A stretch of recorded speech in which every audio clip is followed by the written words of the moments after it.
अब हम लोग देखते हैं हाइथरग्राफ के बारे में। हाइथरग्राफ क्या होता है?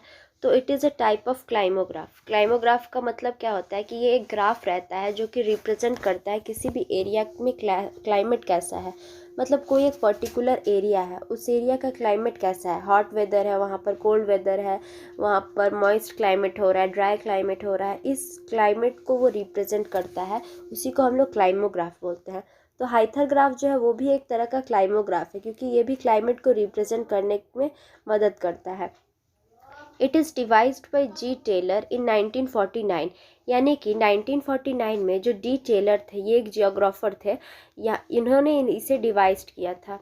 On x axis mean monthly rainfall, मतलब एक्स एक्सिस पे हम लोग मीन मंथली रेनफॉल जो रहता है उसको दिखाते हैं, और वाई एक्सिस पे मीन मंथली टेम्परेचर रहता है। यानी कि मीन मंथली रेनफॉल जो है वो हम लोग एक्स एक्सिस पे दिखाते हैं, और मीन मंथली टेम्परेचर जो है वो वाई एक्सिस पे हम लोग दिखाते हैं। ये कैसा दिखता है तो देखते हैं अभी कि जैसे ये ऐसा एक एक्सिस है, यहाँ पर ये वाले को हम लोग बोलते हैं वाई एक्सिस, यहाँ पर ये जो है इसको बोलते हैं एक्स एक्सिस। तो एक्स एक्सिस जो है यहाँ पर हम लोग को रेनफॉल देखने को मिलता है, और जबकि वाई एक्सिस पे हम लोगों को टेम्परेचर देखने को मिलता है। यानी कि यहाँ पर टेम्परेचर और ये वाले जोन में हम लोगों को रेनफॉल देखने को मिलता है। तो ऐसा ही रहता है हाइथरग्राफ। इसमें डिफरेंट डिफरेंट हम लोगों को कुछ क्लाइमेट, मतलब रेनफॉल टेम्परेचर का कुछ यहाँ पर देखने को है कि मतलब अगर टेम्परेचर इतना से बढ़ गया तो उसको हॉट कंडीशन में रखेंगे, कोल्ड कंडीशन में रखेंगे, तो उसको देखते हैं पहले। तो अभी देखते हैं टेम्परेचर जो है वो कितने से ज़्यादा होने से उसको टू हॉट कंडीशन वाला क्लाइमेट समझेंगे या टू कोल्ड कंडीशन वाला क्लाइमेट समझेंगे। तो टेम्परेचर जो है वो 68 डिग्री फ़ारेनहाइट से ऊपर जाता है, या 2 डिग्री, यहाँ पर 20 होगा, आप लोग ठीक कर लेना, या 20 डिग्री सेल्सियस से ऊपर वाला क्लाइमेट जाएगा। मतलब अगर टेम्परेचर जो है उसको तो मेज़र करने के लिए कुछ ना कुछ है, जैसे टेम्परेचर मेज़र करने के लिए हम लोग के पास डिफरेंट डिफरेंट थर्मोमीटर है, जैसे मैक्सिमम मिनिमम थर्मोमीटर है, फिर अगर नॉर्मल टेम्परेचर भी मेज़र करना है तो थर्मोमीटर है। तो ऐसे जो थर्मोमीटर है उससे हम लोग मेज़र कर लेते हैं कि टेम्परेचर वहाँ का कितना है। तो अगर 68 डिग्री फ़ारेनहाइट से ऊपर जा रहा है टेम्परेचर और 20 डिग्री सेल्सियस से ऊपर जा रहा है, तो उसको हम लोग टू हॉट कंडीशन के अंदर रखते हैं। यानी कि अगर किसी भी एरिया का जो टेम्परेचर है वो अगर हम लोग फ़ारेनहाइट में मेज़र कर रहे हैं तो वो 68 डिग्री फ़ारेनहाइट हुआ, और सेल्सियस में मेज़र करें तो 20 डिग्री सेल्सियस हुआ, तो उसको हम लोग टू हॉट कंडीशन वाला क्लाइमेट के अंदर रखेंगे। यानी कि वो एरिया का जो क्लाइमेट है वो टू हॉट के अंदर आ जाता है, तो टू हॉट कंडीशन के अंदर इसको रखते हैं। फिर टेम्परेचर अगर 44 डिग्री फ़ारेनहाइट या 6.6 डिग्री सेल्सियस से नीचे है तो उसको हम लोग टू कोल्ड कंडीशन बोलते हैं। फिर अगर रेनफॉल अगर 6 इंच या 5 सेंटीमीटर या 150 मिलीमीटर से अगर ज़्यादा रहता है तो उसको हम लोग टू वेट कंडीशन मानते हैं। और अगर रेनफॉल जो है 1.5 इंच या 3.8 सेंटीमीटर या 38 मिलीमीटर से कम रहता है तो उसको हम लोग टू ड्राई कंडीशन को रखते हैं। यानी कि ये कुछ कंडीशन है कि अगर टेम्परेचर इतना से ऊपर गया तो वो टू हॉट कंडीशन के अंदर क्लाइमेट आएगा, अगर इतना से नीचे गया तो वो टू कोल्ड कंडीशन हो जाएगा। टू वेट कंडीशन होने के लिए कुछ अलग से इसका क्राइटेरिया है, और टू ड्राई कंडीशन के लिए कुछ अलग क्राइटेरिया है। अब देखते हैं कि जो ये हाइथरग्राफ है उसका मेन यूज़ क्या है, यानी कि हम लोग इसका यूज़ देखते हैं कि हाइथरग्राफ कहाँ पर यूज़ होता है। तो it is use to provide general climatic differences as that effect human activity more particular with the reference to settlement. जो किसी भी एरिया का क्लाइमेट रहता है उसका ह्यूमन एक्टिविटी से बहुत ज़्यादा रिलेशन रहता है, क्योंकि किसी भी तरह का सेटलमेंट अगर हम लोग को देखना है तो वहाँ का क्लाइमेट जानना बहुत ज़रूरी है। अगर मान लो कोई ऐसा क्लाइमेट है जहाँ पर अगर मान लो बर्फ़ वाला एरिया है तो वहाँ पर सेटलमेंट पॉसिबल नहीं हो सकता है। तो किसी भी जगह सेटलमेंट के लिए वहाँ का क्लाइमेट हम लोगों को देखना पड़ता है, जिसके वजह से ह्यूमन एक्टिविटी जो रहता है उसमें ये बहुत ज़्यादा हेल्प करता है कि ह्यूमन वहाँ पर किस तरह का एक्टिविटी परफॉर्म कर रहा है, वहाँ का क्लाइमेट पे डिपेंड करता है।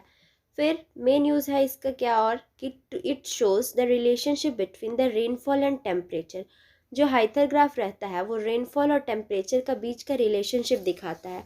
यानी हाइथरग्राफ हम लोग क्यों यूज़ कर रहे हैं, तो जो रेनफॉल हो रहा है और जो टेम्परेचर हो रहा है उसका यूज़ देखने के लिए कि जो रेनफॉल टेम्परेचर का यूज़ है वो यहाँ पर क्या हो रहा है। अब हम लोग हाइथाग्राफ का कैलकुलेशन पार्ट को देखते हैं। तो ये क्वेश्चन यहाँ पर दिया हुआ है, हम लोग यहाँ पर इसका स्केल ले लेंगे। तो यहाँ पर सबसे पहले इसका हाईएस्ट जो नंबर है उसको यहाँ पर हम लोग देखेंगे। तो यहाँ पर हम लोग को दिख रहा है सबसे हाईएस्ट जो है वो ये नंबर है, यानी कि 81.90 यहाँ पर टेम्परेचर में सबसे हाईएस्ट दिया हुआ है। तो हम लोग को अपना स्केल कुछ ऐसा रखना है जिसमें 80 कवर हो जाए। तो अगर हम लोग अपना स्केल लेते हैं 1 centimetre is equal to 8 degree Celsius के हिसाब से, तो इसमें 80 कवर हो जाएगा, यानी कि 8 10 या 80 वहाँ पर आ जाता है। अगर हम लोग 11 सेंटीमीटर लेंगे तो उसमें ये 80 कवर हो जाएगा। तो वैसे ही हम लोग रेनफॉल में देखेंगे, यहाँ पर सबसे हाईएस्ट पॉइंट जो है वो हम लोग को दिख रहा है 39.79। तो हम लोग कुछ अपना स्केल ऐसा रखना है कि जो उसमें 39 कवर हो जाए। तो हम लोग अगर अपना स्केल रखते हैं 1 सेंटीमीटर के हिसाब से, अगर 4 mm रखते हैं यानी 4 मिलीमीटर रखते हैं, तो उसमें ये 39 कवर हो जाएगा, यानी कि 4 × 10 करेंगे तो उसमें 40 आ जाएगा, जिसमें 39 कवर हो जाएगा। तो हम लोग अपना स्केल ये और ये रख बनाने के लिए सबसे पहले हम लोगों ने ग्राफ पेपर लिया है यहाँ पर। तो इसको पहले हम लोग 10 सेंटीमीटर पे डिवाइड कर लेंगे, क्योंकि हम लोगों ने अपना स्केल फिक्स्ड किया हुआ था टेम्परेचर और रेनफॉल के लिए।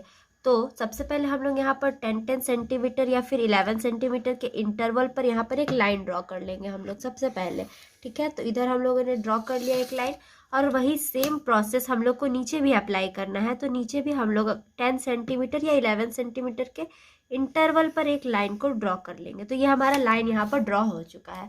आप लोग को उतना क्लियरली नहीं दिख रहा होगा, लेकिन फिर भी आप लोग कोशिश करो देखने का। तो यहाँ पर हो गया। अब हम लोग क्या करेंगे, तो यहाँ पर जो ग्राफ में प्लॉटिंग किया हुआ है, तो यहाँ पर 1-1 सेंटीमीटर को ऐसे डिवाइड कर लेंगे, यानी कि पहले इसको ऐसे ऐसे करके हम लोग इसको मार्क कर लेंगे।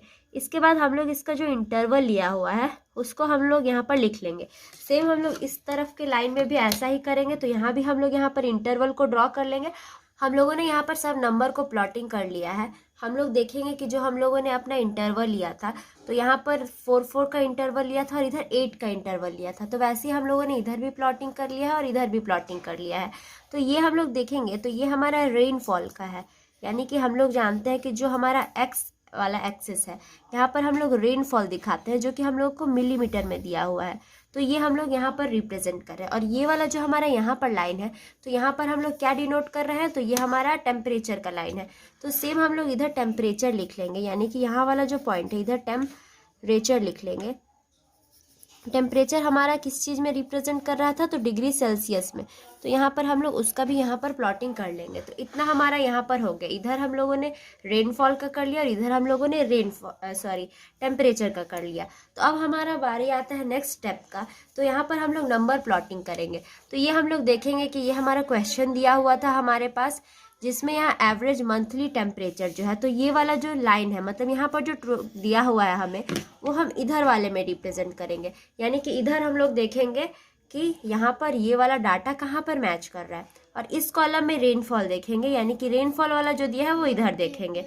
तो हम लोग यहाँ पर देखेंगे एवरेज मंथली टेम्परेचर, ठीक है। तो यहाँ पर 23.80 दिया है। तो यहाँ पर हम लोग मैच करेंगे। तो देखो यहाँ पर टेम्परेचर वाले कॉलम में हम लोग को 23 कुछ इस जगह पर मिलेगा, क्योंकि यहाँ पर 24 दिया हुआ है। तो हम लोग 23 मान लेते हैं यहाँ पर, ये वाले डब्बे पर। तो 23 हम लोग यहाँ मिल गया। उसके बाद है 0.53 हमारा रेनफॉल में दिया हुआ है। तो कुछ 0.53 जो है वो इधर आके मिलेगा। तो हम लोग दोनों से मैच करके यहाँ पर एक पॉइंट लगा लेंगे। तो ये वाला जो पॉइंट है ये हमारा जनवरी का रिप्रेजेंट कर रहा है, यानी कि जहाँ पर हम लोग इस तरफ से देखेंगे तो हम लोग को टेम्परेचर शो कर रहा है, और नीचे से देखेंगे तो रेनफॉल शो कर रहा है। तो यही वाला जो डाटा है ये हमारा जनवरी का हो गया। तो यहाँ पर हम लोग छोटा सा जे लिख देंगे। तो ये हमारा जनवरी का यहाँ पर मिल गया पॉइंट। उसके बाद हम लोग फरवरी में भी सेम यही रूल अप्लाई करेंगे। फरवरी में हम लोग को यहाँ पर 24.70 दिख रहा है। तो 24 हमारा यहाँ पर है, तो 70 हल्का सा इससे ऊपर होगा, यानी कि क्योंकि 0.70 है ना, तो 24.70 हम लोगों ने यहाँ ले लिया। और ये 1.41 है। तो यहाँ पर ये वाला जो लाइन है इससे 1.41 थोड़ा सा और आगे हो जाएगा। तो ये वाला हम लोगों ने पॉइंट मान लिया 1.41 का, ठीक है। तो ये हमारा फरवरी का हो गया। तो ये हमारा 2 पॉइंट हमें यहाँ पर मिल गया। ऐसे ही करके हम लोग धीरे धीरे जितने भी और भी डाटा का हम लोगों को दिया हुआ है वो सब हम लोग प्लॉट कर देखेंगे कि जितना भी हमारा जो पॉइंट्स था यहाँ पर जनवरी, फरवरी, मार्च, फिर इधर अप्रैल, मई, जून, जुलाई, अगस्त, सितंबर, अक्टूबर, नवंबर और दिसंबर, सभी पॉइंट्स को हम लोगों ने यहाँ पर प्लॉटिंग कर लिया है। उसके बाद हम लोग अपना एक स्केल लेंगे और स्केल की मदद से जनवरी से फिर फरवरी को मैच कर देंगे। जब ये जनवरी फरवरी मैच हो गया तो उसके बाद हम लोग इसको फरवरी से मार्च को मैच करेंगे। मार्च मैच हो गया, उसके बाद हम लोग इसको अप्रैल से मैच करेंगे। फिर अप्रैल जब मैच हो गया, फिर अप्रैल को पकड़ के हम लोग इसको मई से मिला देंगे। मई मिल गया, अब मई से हम यहाँ पर जून में जाएंगे, यानी कि मई से हम जून में यहाँ पर प्लॉटिंग करेंगे। तो यहाँ पर हमारा जून जो है वो प्लॉट हो गया है। अब जून के बाद जुलाई में प्लॉट करेंगे, तो यहाँ पर जुलाई भी प्लॉट हो गया। और ऐसे करके हम सभी को यहाँ पर प्लॉटिंग कर लेंगे। जुलाई, जुलाई के बाद अगस्त, अगस्त के बाद इधर हम सितंबर में जाएंगे, तो सितंबर को भी यहाँ पर प्लॉटिंग कर लेंगे। सितंबर के बाद इधर अक्टूबर में, तो अक्टूबर को भी प्लॉट कर लेंगे। फिर उसके बाद नवंबर जाएंगे हम लोग, तो नवंबर प्लॉट हो गया। और नवंबर के बाद दिसंबर, तो यहाँ पर हम लोग दिसंबर तक सभी को प्लॉटिंग कर लिए हैं। अब दिसंबर को प्लॉट करने के बाद ये दिसंबर को जनवरी से मिला देंगे, तो ये एक इनक्लोज फिगर हमारा बन के तैयार हो गया है। इसी को हम लोग बोलते हैं हाइथरग्राफ। इतना काम हमारा हो गया यहाँ पर हम लोग ये कर लिए। उसके बाद इसको हम लोग एक बॉक्स में कन्वर्ट कर देंगे। तो यानी जहाँ पर से ये ग्राफ हमारा ख़त्म हो रहा है वहाँ से हम लोग एक लाइन को यहाँ पर टान देंगे और इधर ऊपर से भी एक लाइन को हम लोग यहाँ पर ड्रॉ कर देंगे। यानी कि ऐसे करके एक लाइन को हम लोग इधर से भी ड्रॉ कर देंगे और नीचे से भी ड्रॉ कर देंगे। तो ये कंप्लीट एक बॉक्स के अंदर यहाँ पर आ गया है। अब इतना होने के बाद हम लोग यहाँ पर इसका वैल्यूज़ को पुट करेंगे, यानी कि कौन सा, देखो हाइथरग्राफ में हम लोगों ने क्या देखा था कि ये क्लाइमेट को रिप्रेजेंट कर रहा है। तो यहाँ से हम लोग को क्या पता चल रहा है कि कौन सा क्लाइमेट कहाँ पर है, कुछ नहीं पता चल रहा है। तो इसके लिए हम लोग को यहाँ पर पुट करना पड़ेगा कुछ। तो यहाँ पर हम लोग लिखेंगे cold and dry. Cold and dry हम लोग यहाँ पर क्यों लिख रहे हैं, तो हम लोग यहाँ पर कोल्ड एंड ड्राई कंडीशन लिख रहे हैं। कोल्ड एंड ड्राई कंडीशन क्यों लिख रहे हैं, क्योंकि हम लोग यहाँ पर देखेंगे जो टेम्परेचर है इस वाले एरिया में, टेम्परेचर यहाँ पर 8 डिग्री से भी कम है, तो फिर कोल्ड ही रहेगा, क्योंकि 8 डिग्री से बहुत ज़्यादा कम है ना। हम लोगों ने शुरू में देखा था अगर 20 डिग्री से ज़्यादा वो ऊपर जाता है तो उसको हॉट कंडीशन में रखते हैं, लेकिन ये 20 डिग्री का तो ऊपर जा नहीं रहा है, तो ये कोल्ड कंडीशन हो गया।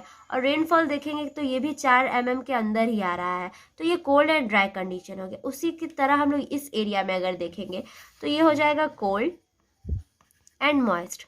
कोल्ड एंड मॉइस्ट क्यों हो रहा है, क्योंकि ये कोल्ड तो है क्योंकि ये 8 डिग्री के अंदर ही आ रहा है, 8 डिग्री सेल्सियस के अंदर ही है।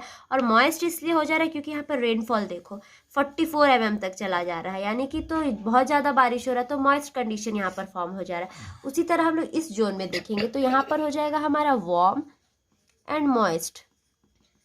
वार्म एंड मॉइस्ट होने का रीज़न क्या है, तो यहाँ पर हम लोग देखेंगे कि जो हमारा टेम्परेचर जा रहा है तो वो 88 डिग्री से ज़्यादा हो जा रहा है, यानी 88 डिग्री सेल्सियस से भी ऊपर जा रहा है, तो ये वार्म कंडीशन फॉर्म कर दे रहा है। और मॉइस्ट हो रहा है क्योंकि यहाँ पर रेनफॉल भी हम लोग को ज़्यादा देखने को मिल रहा है, तो ये वार्म एंड मॉइस्ट कंडीशन यहाँ पर फॉर्म हो गया। उसी तरह हम लोग इस रीजन में अगर देखते हैं तो ये हमारा हो जाता है वार्म एंड ड्राई कंडीशन।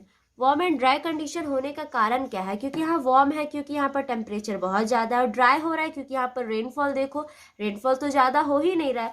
तो ये था 4 तरह का क्लाइमेट हम लोग को यहाँ पर दिखाना था। इधर वाला वार्म एंड ड्राई हो गया, वार्म एंड मॉइस्ट हो गया, इधर इधर कोल्ड एंड मॉइस्ट, और इधर कोल्ड एंड ड्राई। तो ये हमारा कंप्लीट हो गया हाइथरग्राफ का ड्राइंग। तो यहाँ पर हम लोग समझ लिए सब कुछ कि हम लोगों को जनवरी फरवरी मार्च को सबको यहाँ पर ऐड कर देना है पॉइंट्स को प्लॉट करके। इधर पे हमारा टेम्परेचर रहेगा और इधर रेनफॉल रहेगा। इतना हम लोगों को कर लिया और ये हो गया कंप्लीट हमारा हाइथरग्राफ। आई होप आप लोगों को समझ में आया होगा। वीडियो अच्छा लगे तो सब्सक्राइब कर देना, लाइक कर देना।